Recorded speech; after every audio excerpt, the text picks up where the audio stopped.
राम राम दोस्तों, जय बाबा नीम करोली महाराज जी की। आशा है कि आपके ऊपर भी बाबा नीम करोली जी का अपार कृपा होगी।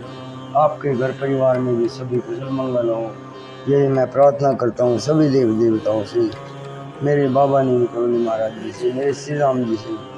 दोस्तों, आज मैं आपको एक बहुत ही पौराणिक और धार्मिक कथा है हमारी, आपको शायद पता नहीं होगा। भगवान परशुराम जी की कहानी।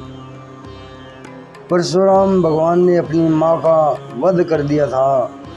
उनका क्या कारण था जो उन्होंने अपनी माँ को मार डाला था, ये इसमें आपको पता चलेगा। और वे किसके पुत्र हैं और किसके भाई हैं। शुरू करते हैं भगवान परशुराम की कहानी। भगवान परशुराम विष्णु के छठे अवतार हैं। उनके पिता का नाम जमदग्नि था तथा माता का नाम रेणुका था। वे अपने 4 बड़े भाइयों तथा माता पिता के साथ गंगा नदी से कुछ दूरी पर अपने आश्रम में रहते थे। भगवान परशुराम के 4 बड़े भाइयों के नाम हैं रुक्मवान, सुषेणु, वसु और विश्वासु।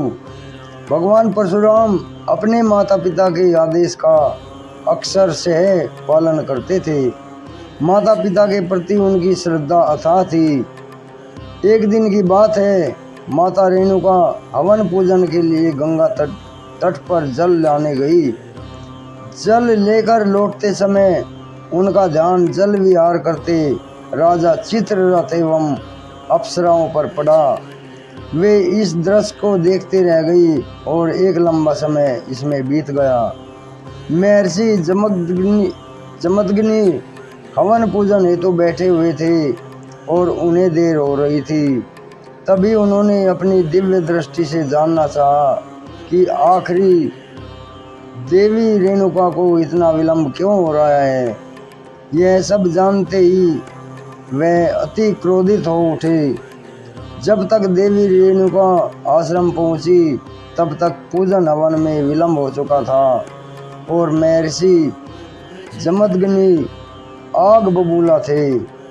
क्रोध में उन्होंने अपनी पत्नी को मर्यादा विरोधी आचरण करने हेतु दंड दिया। महर्षि जमदग्नि ने एवं माता रेणुका के सभी पुत्र वहां उपस्थित थे। उन्होंने एक एक कर अपने पुत्रों को अपनी माता का वध करने का आदेश दिया। अपने पिता की अवहेलना कर उनके 4 पुत्रों ने माता का वध करने से मना कर दिया। पिता की आज्ञा विमुख होने के कारण महर्षि जमदग्नि में अपने 4 पुत्रों को विचार शून्य होने का श्राप दे दिया। यह सब भगवान परशुराम देख रहे थे।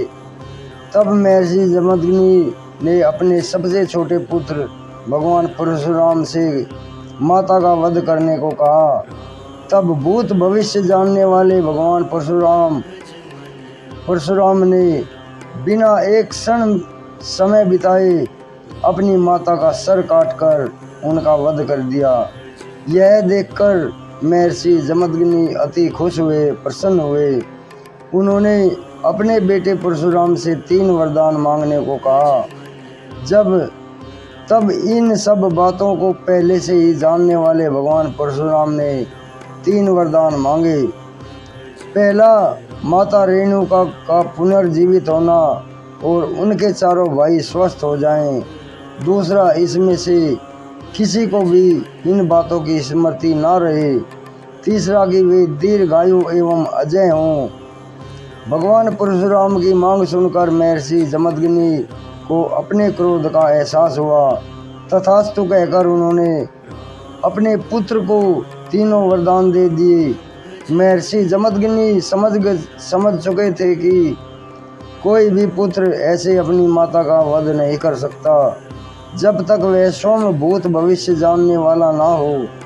मन ही मन उन्होंने पुत्र धन रूप में प्राप्त भगवान विष्णु को प्रणाम किया। भगवान विष्णु के वामन अवतार की कहानी आगे है। इसकी दूसरी कहानी भगवान विष्णु के वामन अवतार की कहानी। तो दोस्तों, ये भगवान परशुराम की कहानी यहीं ख़त्म होती है।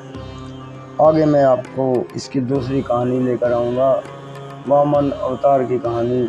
अभी आज्ञा लेता हूँ। जय श्री राम, जय हनुमान जी, जय बाबा नीम करोली महाराज।